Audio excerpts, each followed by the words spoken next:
Estamos começando nossa aula de teologia sistemática, nossa 10ª aula nessa caminhada teológica que nós temos percorrido. E hoje a gente vai considerar esse tema tão importante, né, sobre Cristo e o seu estado de exaltação. E a gente vai perceber que a aula de hoje tem muito a ver com a nossa vida, a maneira como nós vivemos a vida em Cristo, a ressurreição. A gente vai falar bastante sobre essa questão da ressurreição em Cristo Jesus, como isso se materializa de forma prática na nossa existência. Então vai ser, eu creio que uma jornada bastante interessante para nós caminharmos hoje. É por isso que nós estamos na terceira parte, nós vimos na aula passada Cristo e o seu estado de humilhação. E hoje, na humilhação com relação à encarnação e à morte de Jesus na cruz, né? Se oferecendo a nós como sacrifício. E hoje a gente vai ver, pós-morte de Jesus, a ressurreição e o seu estado eterno, e como que agora nós vivemos esse estado eterno. E na semana que vem nós vamos falar um pouco sobre os ofícios de Cristo. Então vamos lá, né, para a nossa 10ª aula, e eu dividi a aula hoje em 4 partes. Vou falar primeiramente sobre a vida, morte e exaltação, ressurreição e eternidade, ressurreição e temporalidade e a união com Cristo. Essas 4 partes, começando ali com a vida, morte e exaltação de Jesus, como que isso se dá na eternidade, depois como isso se materializa na temporalidade, na nossa existência e a nossa vida em união com Cristo a partir da ressurreição. Então, tome nota aí, tem bastante coisa para nós considerarmos. A primeira questão é esse desenho que eu sempre tenho mostrado, né, sobre a cristologia, né? E esse quadro, para mim, ele faz muito sentido, porque aqui mostra o tempo, né, da criação de Deus, né? Gênesis 1 e 2, Apocalipse 21 e 22, esse centro aí, né, que tem essa barra aí no meio, né? Antigo e Novo Testamento, Cristo no meio, e essa barra aí é o tempo e o espaço, o período da redenção e o reino de Deus. Isso nós chamamos de temporalidade. E o que tem para fora da temporalidade, dessa questão do tempo e espaço? Existe a eternidade. O restante tudo é eternidade. Ou seja, Deus é aquele que está para fora do tempo e do espaço. Isso aqui é importante a gente compreender como a cristologia e a eternidade, porque essa questão ela vai mostrar que Cristo é aquele que entrou na história pela sua encarnação, que nós vimos na aula passada, a sua missão na terra, a sua ida à cruz, né, para cumprir com o projeto inicial de Deus lá em Gênesis 3,15, o processo de redenção, que o filho da mulher pisaria na cabeça da serpente, mas a serpente feriria o calcanhar do filho da mulher, e isso aconteceu na cruz para que em Cristo Jesus nós tivéssemos salvação. E nós vimos na aula passada também que Cristo precisava ser tanto eterno e humano, e é por isso que o nosso Deus, que é o eterno, ele se materializa e vem em forma humana, porque o pecado veio por um homem e a condenação era eterna. Então precisava ser alguém humano e ao mesmo tempo eterno, e só Cristo cumpria com essas exigências a respeito da lei, né? Então agora nós vamos ver que Cristo, que morreu, ele ressuscitou. Ou seja, ele entrou no tempo e espaço, cumpriu com a sua missão dentro do tempo e espaço, dentro da temporalidade, e agora ele ressuscitou, vencendo a morte definitivamente, e ele se reveste de eternidade, agora como sempre ele foi. Então, mas isso vai ter uma relação bastante importante na perspectiva da nossa existência. Se nós vivemos agora dentro e para esse tempo e espaço, para essa temporalidade, ou agora a salvação em Cristo Jesus, ele nos dá uma nova perspectiva de vida, que agora a gente vive para a eternidade. Vai ser muito importante, e se você quiser fazer essa leitura, é muito importante para a nossa compreensão de como nós devemos encarar a vida em Cristo Jesus, o texto de Eclesiastes. O texto de Eclesiastes vai ser uma imagem bastante real daquilo que nós vamos ensinar tudo hoje. Porque se você já leu o livro de Eclesiastes, você vai perceber que parece um livro de alguém que está meio descontente com a vida, né? De alguém que aproveitou tudo na vida e nada satisfez. E é isso mesmo. É um texto escrito por Salomão, que era um rei, tinha tudo, e ele vai mostrando que nada nessa vida satisfaz plenamente o ser humano. Nem a riqueza, nem os prazeres, nem o conhecimento, nem o poder, nada que ele vai dizer debaixo do sol traz satisfação plena ao ser humano. Nada debaixo do sol vai fazer com que o ser humano ele viva de forma plena, feliz, satisfeito. E por quê? Porque lá no texto de Eclesiastes vai mostrar que debaixo do sol tudo é vaidade. Vaidade de vaidade, tudo é vaidade. E o que é a palavra vaidade para ele? A vaidade, no texto lá de Eclesiastes, é como se fosse algo muito superficial, é como algo que vem e logo se dissipa. O termo vaidade lá seria como aquela bovejada de ar que sai dos nossos pulmões quando a gente está no frio e que vem aquela fumaça, mas ela se dissolve, ela se dissipa rapidamente. Isso é vaidade para o Eclesiastes. Agora, se debaixo do sol não há nenhum sentido, onde a gente encontra sentido para a vida? Né? Porque ele vai dizer, olha, debaixo do sol tudo é vaidade, é como correr atrás do vento, nada faz sentido. O sábio ali, né, no livro de Eclesiastes, ele vai dizer que a sabedoria real, verdadeira e que dá sentido para a nossa existência não está debaixo do sol, mas está para cima do sol. É por isso que ele vai dizer nos 2 últimos versos do texto de Eclesiastes que de tudo que se tem ouvido, a suma ou a síntese, o resultado é: teme a Deus e guarde os seus mandamentos. Ou seja, onde nós vamos encontrar de fato a felicidade plena e a realização plena? Em Deus. Em obedecendo a Ele, temendo a Ele e obedecendo aos seus mandamentos, guardando os seus mandamentos. É por isso que a vida ela não tem sentido, propósito e plenitude nessa temporalidade, debaixo do sol. Mas ela vai ter sentido para a eternidade, acima do sol. Então é muito importante você ter essa imagem dos conceitos aqui do livro de Eclesiastes, porque ele vai retratar com bastante fidelidade aquilo que o próprio Senhor Jesus ele vai trazer de conhecimento para nós por meio da sua palavra e por meio da sua obra.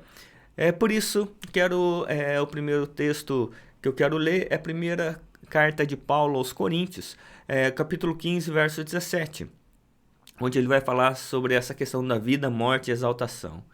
E se Cristo não ressuscitou, é vã a fé que vocês têm, e vocês ainda permanecem nos seus pecados.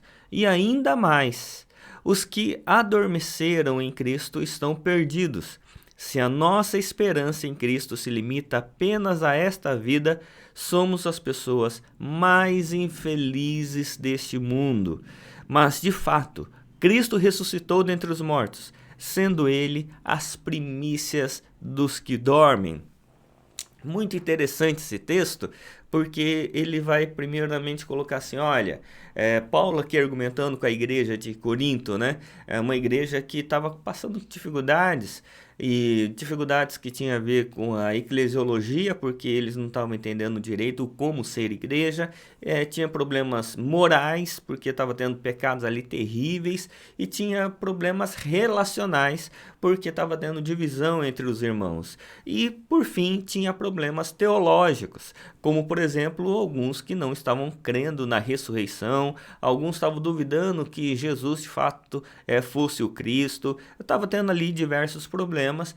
E agora Paulo vai escrever essa carta aos Coríntios e dizendo assim, olha, deixa eu explicar uma coisa para vocês. Toda a nossa fé, toda a Escritura Sagrada, desde o Antigo e para o Novo Testamento, ela está pautada na obra eterna de Cristo Jesus. Que Cristo foi aquele que foi prometido desde Gênesis e cumpriu aqui. Nós vimos, né, o cumprimento dessa obra em Cristo. Ele ressuscitou dentre os mortos e nós cremos nisso. E se Cristo não ressuscitou, como alguns aí estão dizendo, é vã a nossa fé. Então tudo cai por água abaixo. Se Cristo ressuscitou, tá tudo perdido. E quer saber mais de uma coisa? Se Cristo não ressuscitou e não há uma esperança para o lá e o além, a nossa vida se resume a somente isso aqui, então nós somos os mais infelizes de todos os homens. Porque, como diz lá em Eclesiastes, debaixo do sol tudo é vaidade, nada faz sentido, tudo está perdido. Então é importante a gente compreender essa argumentação aqui de Paulo, porque de fato ela é bastante lógica e uma argumentação bíblica, né? De que vai mostrando o valor que nós precisamos ter com relação à ressurreição. E é interessante essa questão porque muitas vezes a gente fala muito sobre a morte de Jesus, em quem nós temos salvação, e de fato nós temos redenção pelo sacrifício de Cristo Jesus, mas às vezes a gente fala pouco sobre a ressurreição e o resultado da ressurreição na nossa vida presente. E é sobre isso que eu quero considerar para que a gente possa de fato entendendo aí o evangelho de forma mais clara, né? Mas ele vai dizer ainda no verso 20, mas de fato Cristo ressuscitou dentre os mortos, sendo ele as primícias dos que dormem. E aqui entra uma consideração importante, porque ele não vai usar primogênito, ele vai usar primícias, porque não é só uma questão de ser o primeiro que foi ressuscitado, mas é de ser a primícia, o melhor. E tem uma questão bastante importante teologicamente, e eu quero citar aqui o Bavinck, que ele vai dizer o seguinte: em sua exaltação, ele completa a construção cujos alicerces ele tinha lançado por ocasião de sua morte. Ele ressuscitou acima de todo principado, poder e potestade e domínio para ser o cabeça da igreja, que é plenitude daqueles que tudo enche em todas as coisas, conforme está lá em Efésios 1, 20 e 23. Em virtude de sua ressurreição, ele foi feito Senhor e Cristo, Príncipe e Salvador, para que ele possa dar a Israel arrependimento e perdão de pecados e colocar todos os seus inimigos debaixo dos seus pés. Ele é a primícia de tudo. Ele não é só o primeiro, mas ele é a primícia.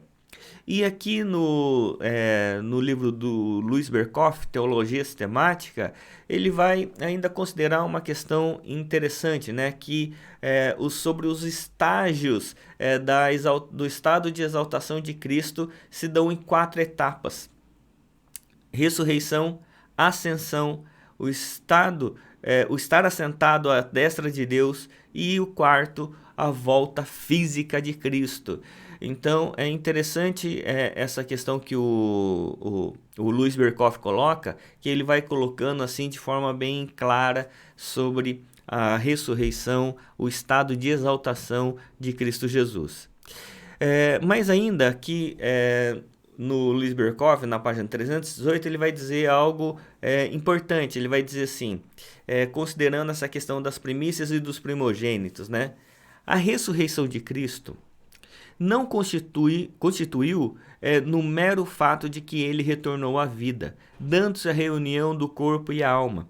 Se isso fosse tudo que ela envolveu, Cristo não poderia ser chamado as primícias dos que dormem, conforme está lá 1 Coríntios 15, 20, que nós lemos, né? Nem o primogênito dentre os mortos, conforme Colossenses 1,18 e Apocalipse 1,5, dando que outros foram devolvidos à vida antes dele. Um exemplo foi Lázaro, né? E na morte de Jesus, na crucificação, lembra que houve um terremoto, como se fosse um terremoto, e até houve pessoas que ressuscitaram na morte de Jesus. Sua ressurreição constituiu antes em que nele a natureza humana, o corpo e a alma foi restaurada à sua original força e perfeição, e até mesmo elevada a nível superior. Muito interessante isso aqui, e ainda outros teólogos vão argumentar, como Wayne Grudem, outros teólogos, vão argumentar que na realidade o que a ressurreição de Jesus faz com que a gente volte à imagem ou ao estado anterior ao pecado, à queda. Porque quando Adão foi criado, ele foi criado de forma perfeita, né? Deus olhou e não viu nenhum problema, nenhum defeito de fábrica, nada. Deus olhou e viu que tudo era muito bom. E quando vem a queda, aí sim a deformidade. O homem que era a imagem e semelhança de Deus se viu um homem agora destituído daquela imagem e semelhança. E agora, na ressurreição, Cristo ele vai devolver ao homem original o estado inicial, o propósito inicial da natureza humana. Então, esse é o propósito, né? Segunda carta de Pedro, no capítulo 3 e 11, agora considerando sobre a ressurreição e a eternidade, ele vai dizer assim: uma vez que tudo será assim, desfeito, vocês devem ser pessoas que vivem de maneira santa e piedosa, esperando e apressando a vinda de Deus por causa desse dia. Os céus incendiados serão desfeitos e os elementos se derreterão pelo calor naquele dia, né? Nós, porém, segundo a promessa de Deus, esperamos novos céus e nova terra, nos quais habita a justiça. E aqui entra uma questão importante, porque entra a questão dos objetivos da nossa existência. Nós vivemos nessa existência objetivando ter uma plenitude nesse tempo e espaço, ou no lá e o além, no novos céus e nova terra.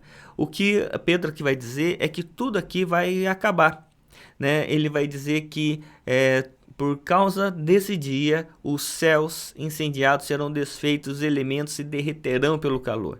Dizendo assim que tudo vai acabar e virá novos céus e nova terra. Virá um novo tempo, virá a consumação de todas as coisas. Então, as pessoas que apenas objetivam a vida aqui nesse tempo e espaço, aqui nessa vida, aqui nesse momento, elas são infelizes no final das contas, porque é como se elas vão ser pessoas que vão empenhar todo o esforço, toda a energia, toda a existência para construir algo que vai passar.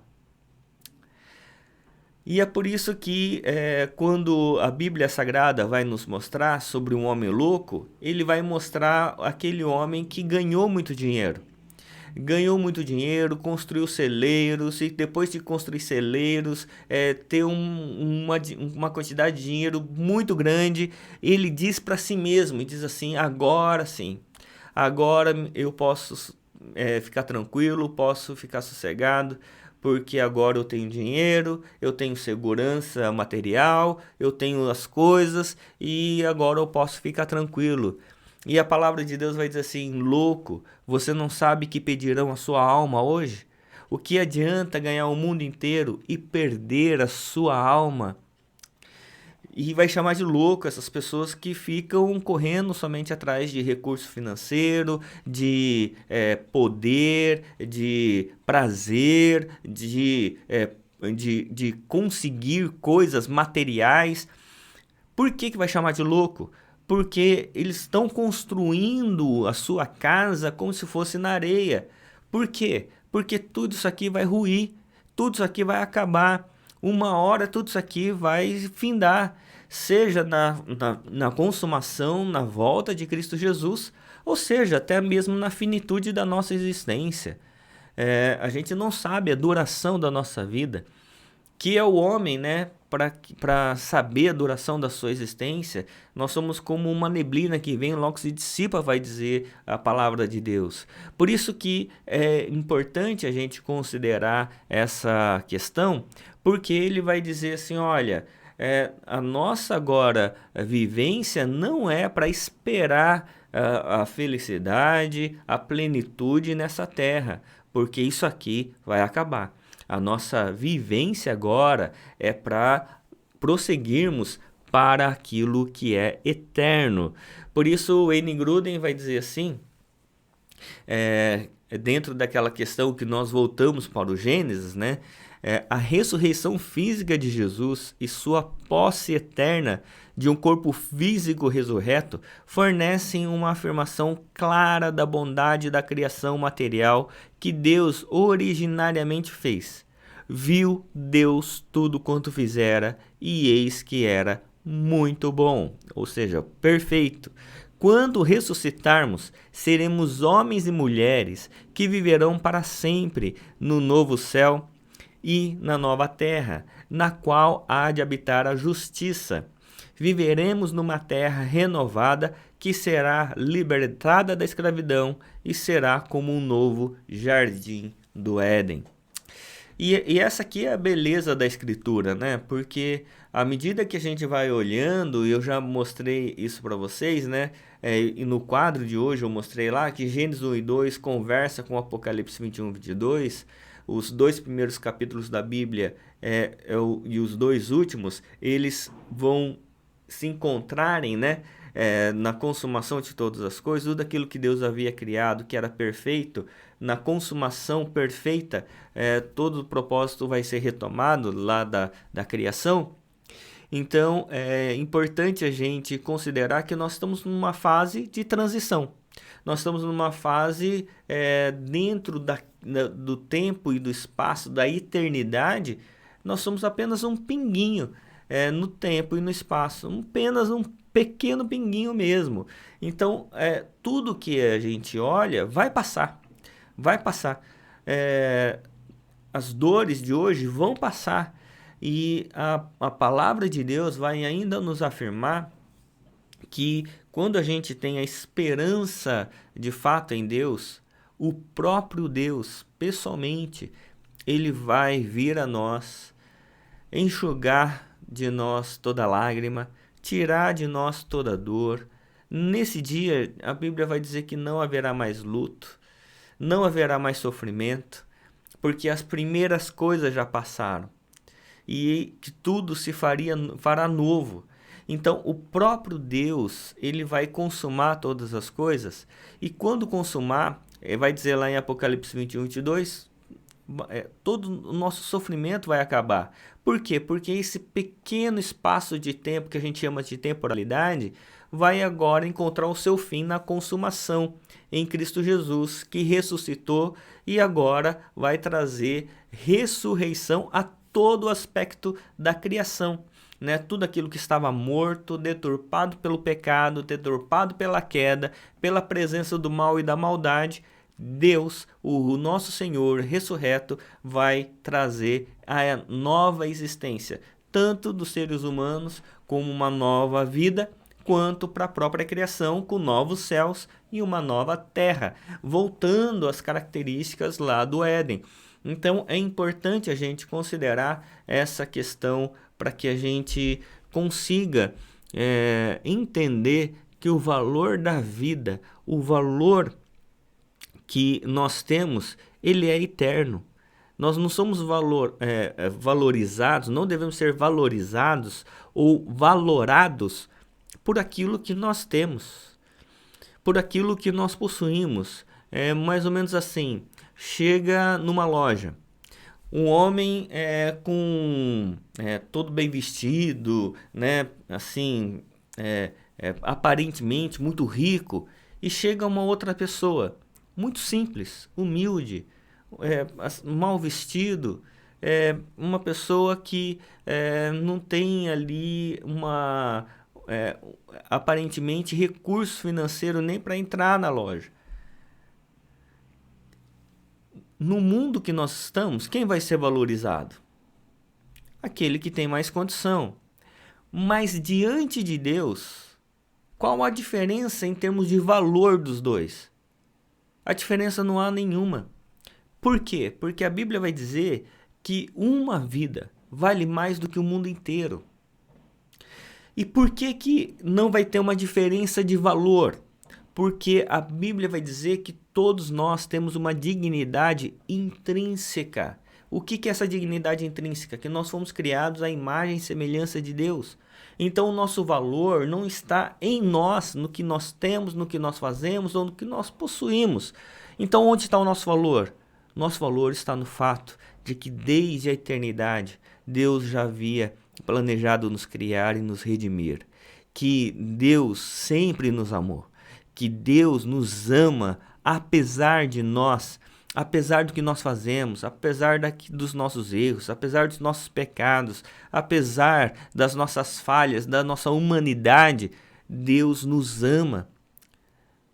E nos ama a ponto do nosso Deus entregar seu Filho unigênito para morrer na cruz por nós, para que nele pudéssemos ter vida e vida eterna.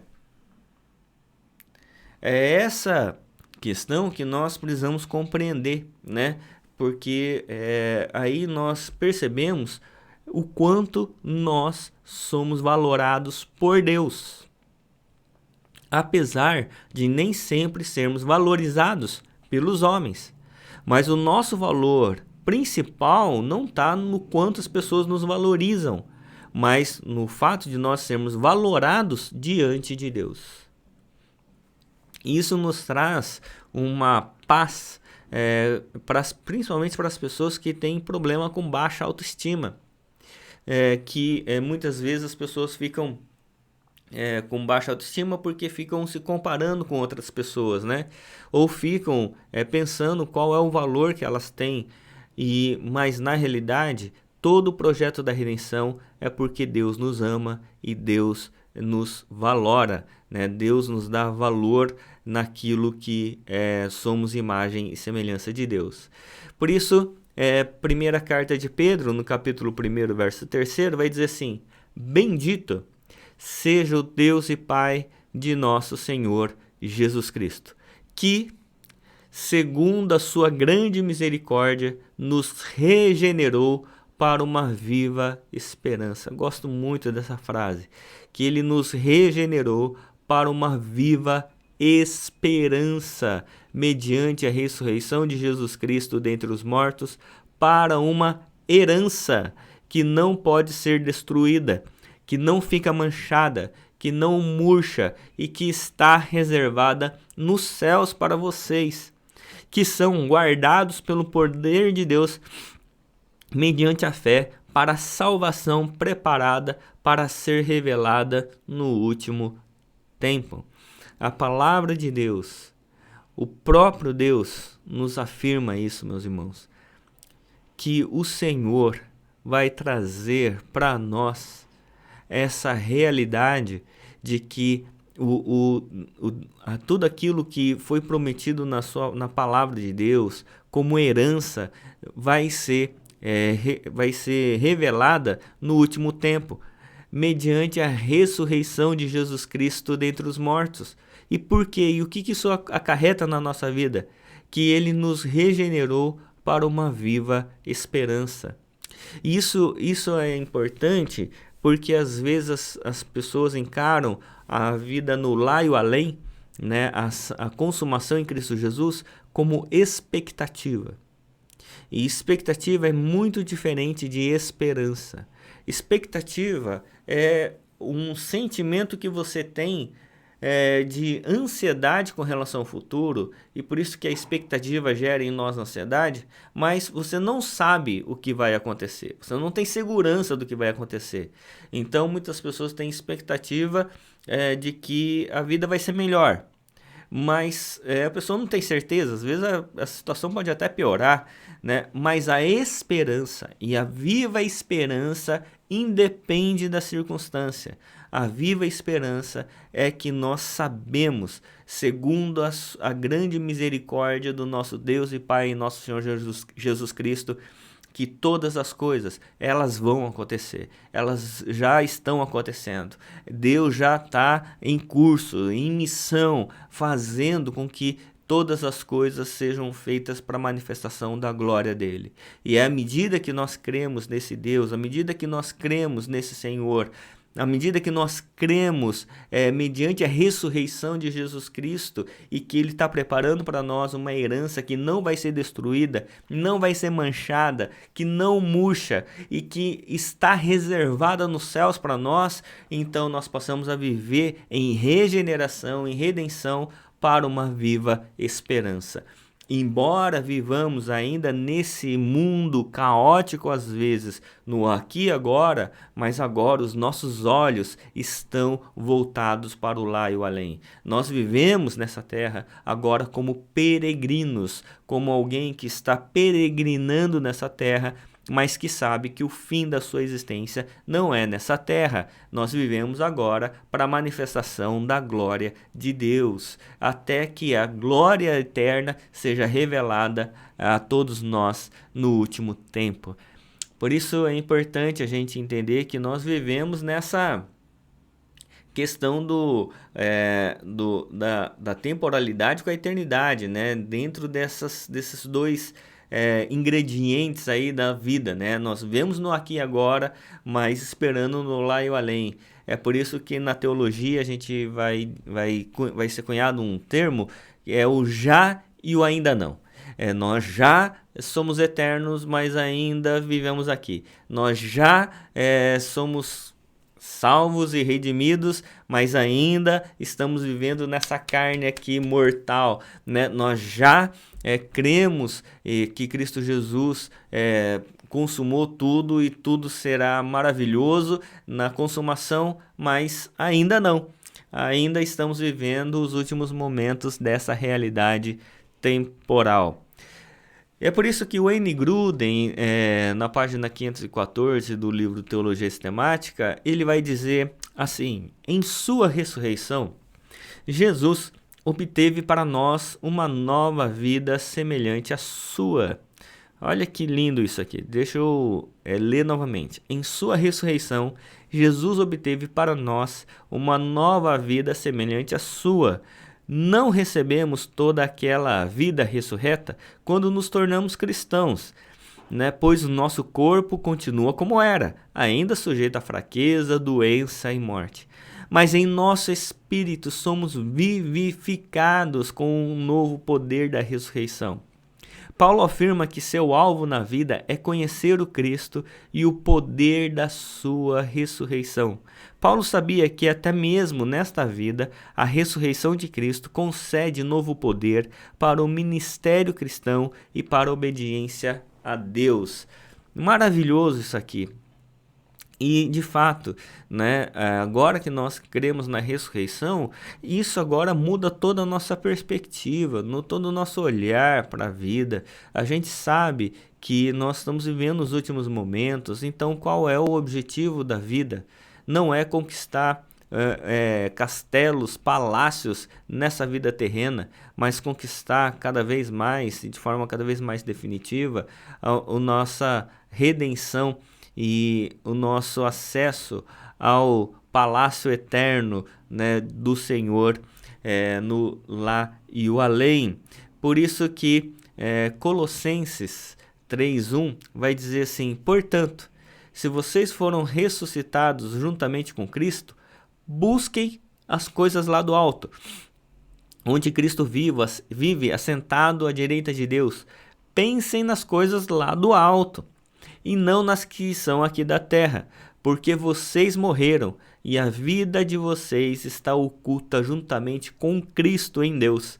Quando Cristo, que é a vida de vocês, se manifestar, então vocês também serão manifestados com Ele em glória. lindo isso aqui, né?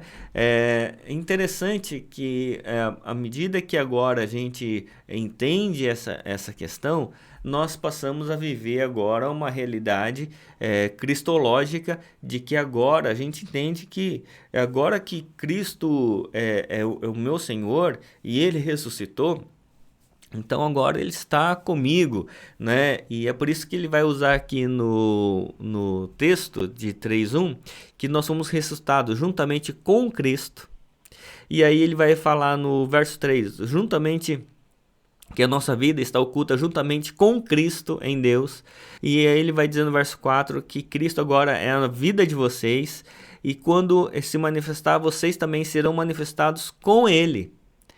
Ou seja, por que agora a nossa vida passa a ser eterna? Não é porque agora simplesmente a nossa natureza mudou e agora nós temos uma eternidade. Não. É porque o eterno nos tem. Essa é a diferença. Não é que agora que nós cremos, nós passamos a ter a eternidade. É que agora Cristo, que morreu e ressuscitou e é o eterno, ele passa a nos ter. E tudo que o eterno tem passa a se revestir de eternidade. É por isso que agora a nossa realidade é a eternidade, porque Cristo nos tem. Não somos nós que temos Cristo, é Cristo que nos tem e agora, porque Ele é o eterno, nossa vida passou a se revestir de eternidade e isso vai se manifestar nele, em glória, que nós também seremos manifestados, porque Cristo é a vida de vocês. Por isso que nós seremos ressuscitados juntamente com Cristo. Nossa vida está oculta juntamente com Cristo. Qual é o impacto dessa vivência agora da eternidade, de vivermos a partir do paradigma e da perspectiva da eternidade na nossa realidade? Ele vai dizer duas coisas importantes. Ele vai dizer no verso 1, já que agora a nossa vida está com Cristo, busquem as coisas lá do alto, onde Cristo vive assentado à direita de Deus. Então, agora, nós precisamos entender que a nossa busca, os nossos objetivos, as nossas metas, não são a partir do aqui e agora, mas é do lá e o além. Busquem as coisas lá do alto. Busquem viver agora para Deus. Porque senão, você vivendo só para aqui e agora, isso se chama loucura. Porque o que adianta você ganhar o mundo inteiro e perder a sua alma? O que adianta? Então busquem as coisas lá do alto. E uma segunda questão, mudem o pensamento. Pensem, o verso 2, pensem nas coisas lá do alto e não nas que são aqui da terra. Porque vocês morreram para essa terra. E agora nós fomos ressuscitados com Cristo. Então, se essa terra aqui tudo vai passar, então não é mais aqui e agora os nossos objetivos. É por isso que quando fala assim, pensem agora nas coisas lá do alto, um texto importante para ser considerado é Romanos 12, 1 e 2, né? Que vai dizer assim, rogo-vos, pois irmãos, pelas misericórdias de Deus, que apresenteis vosso corpo por sacrifício vivo, santo e agradável a Deus, que é o vosso culto racional. E não vos conformeis com esse século, com esse tempo, com esse espaço, com essa temporalidade, com essa vida que vai passar. Não vos conformeis com esse século, mas transformai-vos, metanoia, pela renovação da vossa mente, para que experimenteis qual seja a boa, agradável e perfeita vontade de Deus. À medida que a gente vai vivendo agora a partir dessa metanoia, dessa transformação da nossa mente, então agora a gente passa a compreender que a gente vive inteiramente para Deus. Por isso que o Wayne Grudem, nessa perspectiva de ressurreição e temporalidade, porque lembrando que eu falei, né, sobre no começo da aula, que a ressurreição nos leva aos pontos iniciais ali do Gênesis, né? Agora, a ressurreição e temporalidade ele nos dá o sentido do presente para o futuro, que resignifica a nossa vida de comunhão com Deus, a nossa obediência. E o Wayne Grudem vai dizer assim, Paulo também observa que a ressurreição tem uma aplicação relacionada à obediência a Deus nesta vida. Isso se dá porque tudo que fazemos para trazer pessoas para o reino e edificá-las terá significado eterno, porque todos seremos levantados no dia em que Cristo voltar e viveremos com Ele para sempre. Para sempre. Então é importante, irmãos, que a gente compreenda por que a gente obedece a Deus. Por que a gente vive em obediência a Deus? Ah, porque eu não quero ser punido nessa vida. Não, não é porque eu tenho medo da punição, mas porque eu tenho amor à glorificação. Faz muita diferença. Eu não obedeço a Deus porque eu tenho medo de ser punido, medo de ser castigado, porque o amor lança fora todo medo, vai dizer a palavra do Senhor em 1 João. O amor lança fora todo medo. E agora nós não vivemos mais cativos do medo, porque temos um receio de sermos punidos nessa existência. Não. Agora tudo que a gente faz é por amor a Deus, em obediência àquele que ressuscitou. E agora a nossa vida também deve se revestir de ressurreição e vivermos como pessoas ressurretas, pessoas que ainda pisam nessa terra, mas que vivem de fato com os olhos em Cristo Jesus, o eterno. A exemplo de Jesus, que depois da ressurreição andou 40 dias com os discípulos, vai dizer lá no primeiro capítulo de Atos, como alguém que tinha ressuscitado, mas ainda estava pisando nessa terra. Somos nós que ressuscitamos, mas ainda pisamos nessa terra. Ainda estamos vivendo nessa terra. Por isso que eu gosto muito dessa frase, e para mim reflete a maior missão da igreja. A melhor definição de igreja para mim, e a sua missão está na frase de Robson Cavalcante, que foi um pastor anglicano no Brasil, em Recife. E ele vai dizer assim: a maior missão da igreja é manifestar aqui e agora, como um sinal profético, a maior densidade possível do reino de Deus, que se consumará no lá e o além. Vou repetir. A maior missão da igreja é manifestar aqui e agora, como sinal profético, a maior densidade possível do reino de Deus, que se consumará no lá e o além. E essa é a missão da igreja. Por isso que Efésios 2,4 vai dizer assim: mas Deus, sendo rico em misericórdia por causa do grande amor com que nos amou, e estando nós mortos em nossas transgressões, Ele nos deu vida juntamente com Cristo, pela graça vocês são salvos. E juntamente com Ele nos ressuscitou, e com Ele nos fez assentar nas regiões celestiais em Cristo Jesus. Deus fez isso para mostrar nos tempos vindouros a suprema riqueza da sua graça em bondade para conosco em Cristo Jesus. Porque agora, por meio da ressurreição, nós temos de fato uma união com Cristo. Ele nos deu vida juntamente com Cristo e com Ele nos ressuscitou. Você já é ressuscitado. Você não vai ressuscitar. Se você já creu em Cristo Jesus, confessou Cristo como seu Senhor e Salvador, você estava morto em seus delitos e pecados, agora a graça acendeu na sua vida.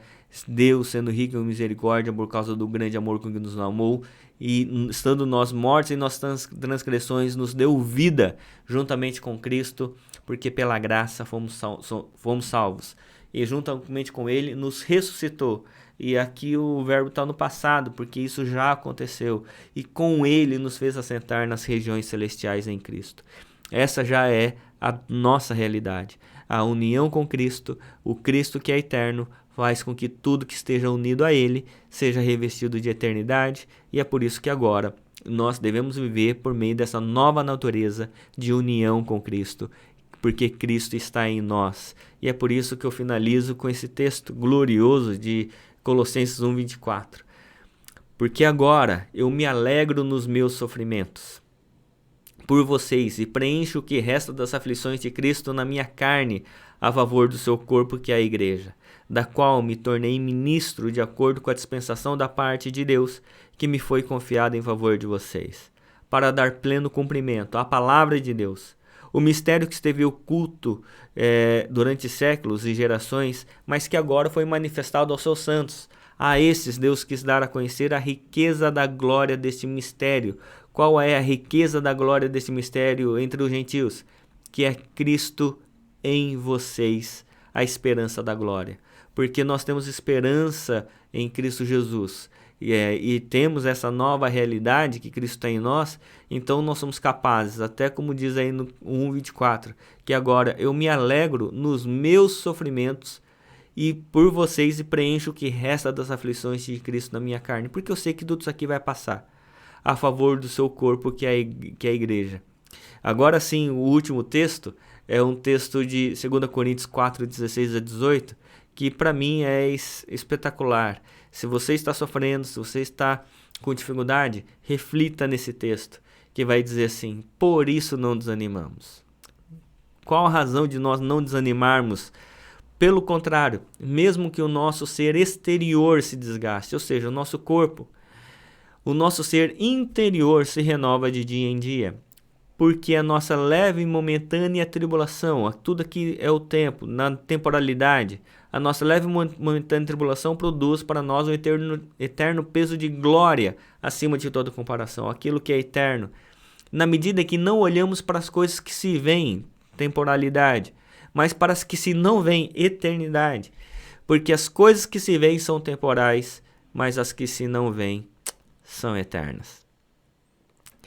Isso é glorioso, irmãos, que possamos sempre confiar no Senhor, crer nele, e ao crer em Cristo Jesus, a gente não desanime, porque a ressurreição para nós não é só uma data festiva onde nós comemoramos a Páscoa, que a ressurreição seja uma realidade festiva, não somente uma data festiva, seja uma realidade festiva, que apesar das dores, dos problemas que a gente enfrente, mas a gente saiba que nós estamos somente peregrinando nessa terra, porque estamos caminhando para a eternidade, onde tudo será renovado, onde tudo será verdadeiramente glorioso, porque o nosso Deus da glória estará renovando todas as coisas, e naquele dia o próprio Deus, ele estará conosco, enxugando de nós toda lágrima, e naquele dia não haverá mais luto, não haverá mais dor, não haverá mais sofrimento, porque o nosso Deus eterno consumará a eternidade definitiva em todo momento e em todas as Por isso, meus irmãos, continue crendo. Se você está passando por dificuldades, por problemas, fale como Paulo disse: por isso eu não desanimo. Porque agora meus olhos não focam naquilo que é temporal, mas naquilo que é eterno. Que Deus assim o abençoe, em nome de Jesus. Amém.